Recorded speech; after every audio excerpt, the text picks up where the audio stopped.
Hello, Pittsburgh. This is TribLive's From the Newsroom podcast, bringing you top stories from TribLive.com. It's been a series of politically news-heavy weekends. 2 weeks ago, with the assassination attempt on former President Donald Trump at a rally in Butler County, and this past Sunday, as President Joe Biden became the first president since Lyndon B. Johnson to not seek a second term.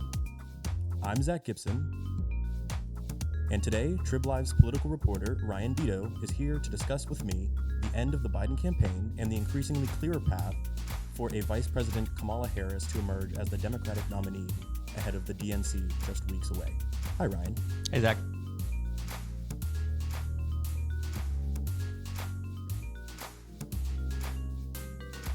So let's talk about the end of the Biden campaign. It was this past Sunday at 1:46 p.m., a tweet went out. Biden put out a statement announcing that he was no longer seeking re-election.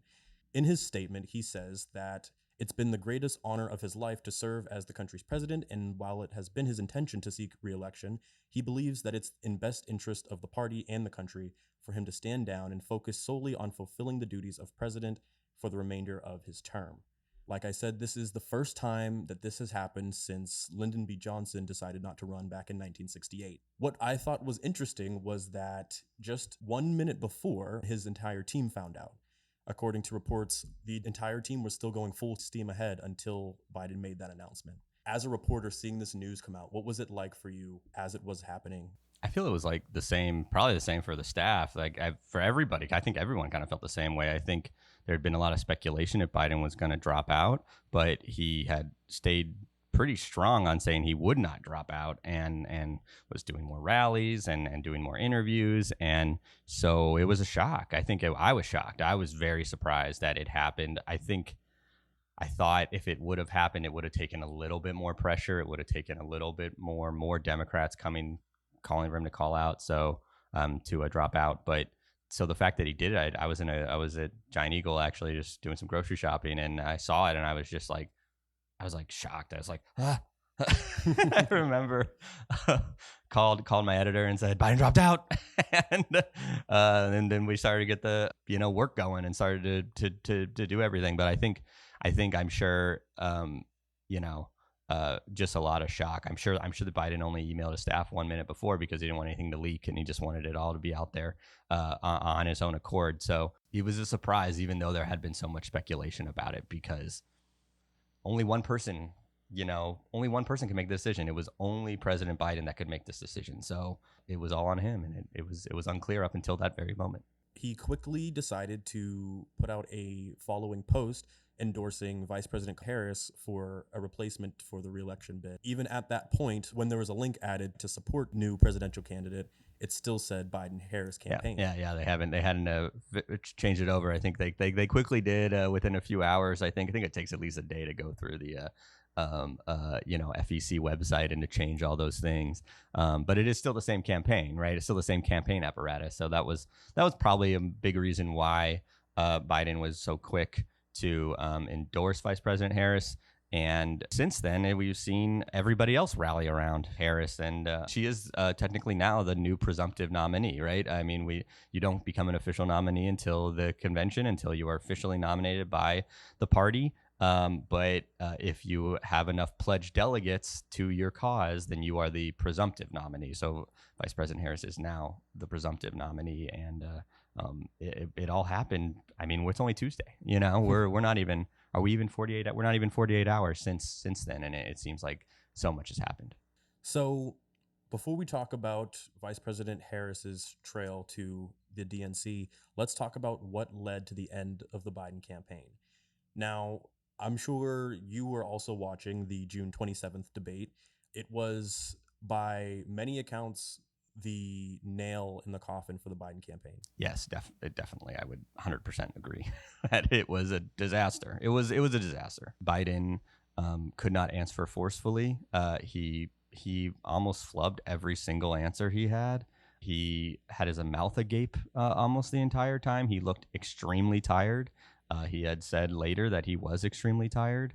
The biggest problem wasn't that it was just a disastrous debate performance, is that everything leading up to that debate was questions about Biden's age, questions about Biden's fitness, questions about his mental acuity. Can he get out there and campaign and convince the American people that he is not only the right person to win this election, but then to serve another 4 years on top of his term? So that would have put him at 86 years old, and he's 81 now. He'll turn 82 before the year is out.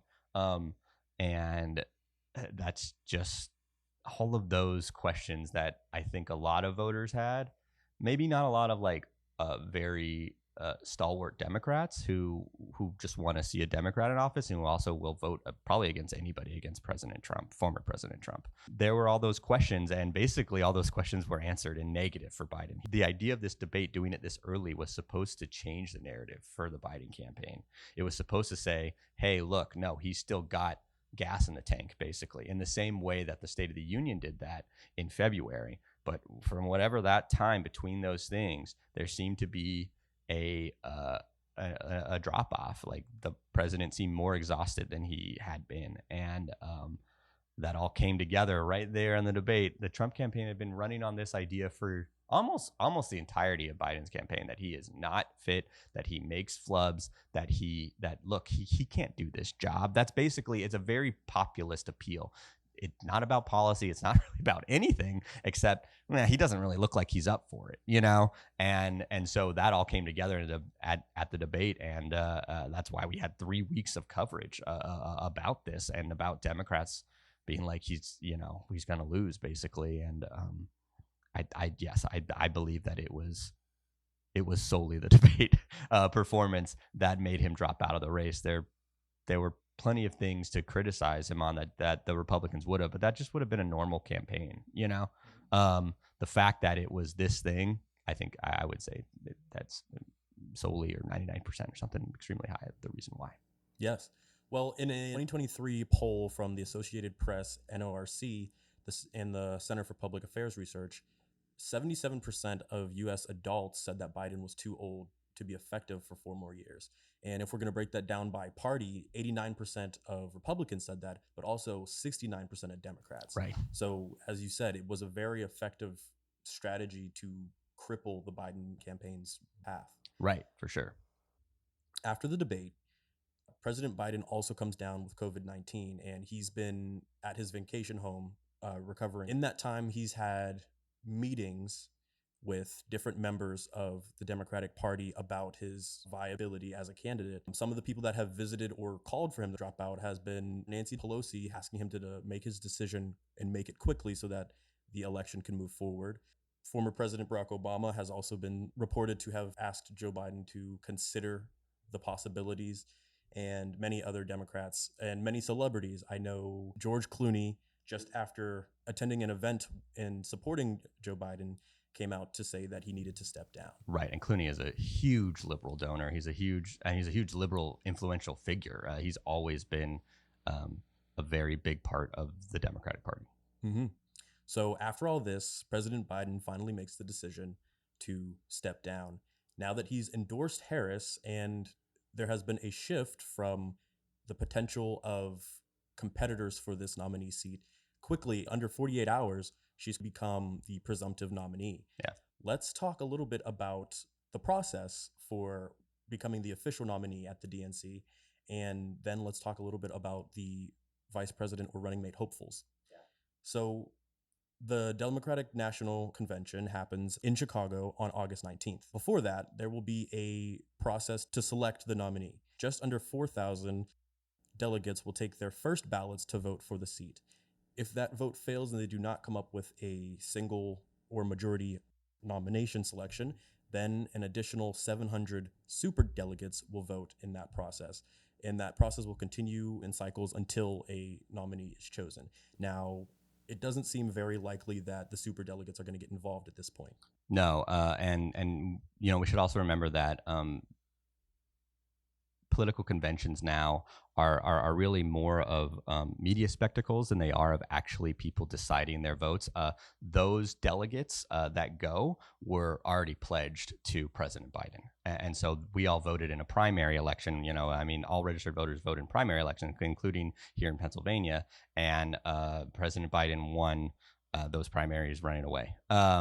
And so what happens is now that President Biden dropped out, the delegates have to pick a new, nominee. And so with President Biden's endorsement of Harris, with all the subsequent endorsements that came through, including Governor Josh Shapiro and basically everyone else in Pennsylvania, and then other governors across the country, other Democratic governors across the country, that those delegates are lining up very quickly behind Harris. And it could have gone differently. It doesn't seem like it will. That everybody is following President Biden's wishes and everyone else's wishes in believing that Harris is the strongest candidate. She has the most name recognition. She's already part of the administration, so she can run on the same things that the Biden campaign wanted to run on, but Biden couldn't run on them very forcefully because he was not being a very effective communicator in the last few months. That's where we're at. It looks like it will be Harris. She's the presumptive nominee, unless there's some weird revolt that happens, which seems extremely, extremely unlikely. I'm putting it at 1.001%. Then she will be the nominee. Okay, so if Vice President Harris becomes the nominee, she has to make a decision about who she will choose as a running mate. Now, you just mentioned Governor Josh Shapiro, who was rumored to be a possible Biden replacement if Biden decided to drop out. Now he's considered one of the front runners for Vice President Harris's running mate pick. Yeah, I think one of the most interesting reporting things over the last few days was in this meantime when Harris was kind of gaining support to become the nominee, there was still a little bit of waiting period, right? There's still a few that maybe not, maybe. I mean, it seemed like it was going to be her, but it wasn't totally happening. I had reached out to a bunch of delegates in the Pittsburgh area, some of whom are state representatives, and they were talking about how they liked Harris, but they weren't quite ready for endorsement. I'm like, are you going to endorse Harris? And they didn't quite answer yet. Then once Governor Shapiro announced that he was endorsing Harris, essentially taking his name out of the own ring of being of being on the top of the ticket, then I got like a flow of messages that basically said no, we endorse Harris too. And so it was basically like the Pennsylvania delegation would have really considered Shapiro as the top nominee because he is the governor, he's a leader of the state, of the party in the state. And but once he kind of said, no, I'm not considering running for president by endorsing Harris, then everybody was getting on board with him. And now I think he would argue he's one of the strongest or most likely picks for the vice presidential nomination. Pennsylvania it's the most important state in the race. And it's probably especially, it's the most important state to defend. If the Democrats lose Pennsylvania and Trump wins, that's basically the election. I think there's an assumption that President Trump is going to win Georgia, which was so close last time. It was a narrow, and it's a southern state. It doesn't vote blue very often. That was kind of a surprise last time. So if the assumption is Trump flips Georgia and wins Pennsylvania, game over. That's literally enough electoral votes to win the presidency. You could lose every other swing seat. Doesn't matter. So Pennsylvania is the most important state to defend, and that makes Josh Shapiro an incredibly attractive vice presidential pick because any kind of boost you can give to the ticket, 0.5%, 1%, that might make the difference. Biden only won by a little over 1% in 2020. So Trump only won by less than 1% in 2016. So any kind of boost, that becomes it. And Josh Shapiro is the most popular political figure in the state. Then he got more votes than Biden did in 2020 when he was running for AG. He is a very attractive electoral addition to the ticket. It's seeming like too that Pennsylvania lawmakers, state lawmakers, are already backing him as the vice president. The Pennsylvania House Speaker Joanne McClinton from Philadelphia, Democrat, she is already telling people she wants to see Shapiro as the vice presidential pick. I think they might see him as a good chance for their own electoral chances. The state house right now is split by one seat for the Democrats, so it's all very, very narrow. They want to keep that. Maybe they see down ballot having Shapiro will help them. And on the flip side, state Republicans are kind of freaking out, and they're kind of saying, no, we don't want to see Shapiro. They're trying to create panic, saying, well, if you do this, we'll have control of this. And so for me, that's a big sign that Shapiro is very likely.